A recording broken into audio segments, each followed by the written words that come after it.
শক্তিকে অসম্মান করলে যেমন মানুষ নিজের চরম অকল্যাণ ডেকে আনে, তেমনি আবার তিনি প্রসন্না হলে মানুষ পরম কল্যাণ ও শ্রেয় লাভ করে ধন্য হয়। শৈশা প্রসন্না বরদা নৃণাং ভবতি মুক্তায়ে। তিনি প্রসন্না হলে মানুষকে চরম পুরুষার্থ লাভের অভীষ্ট বর প্রদান করেন।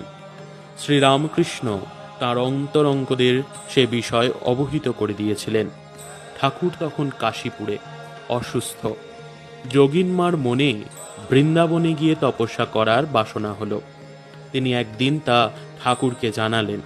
শুনে ঠাকুর খুব আনন্দ প্রকাশ করলেন, বললেন, তুমি বৃন্দাবনে যাবে? বেশ হবে, যাও, সব সেখানে পাবে। কিন্তু পরক্ষণেই শ্রী মাকে দেখিয়ে বললেন, ওকে বলেছ? ও কি বলে? শ্রী মা তাড়াতাড়ি বললেন, যা বলবার তুমিই তো বললে, আমি আবার কি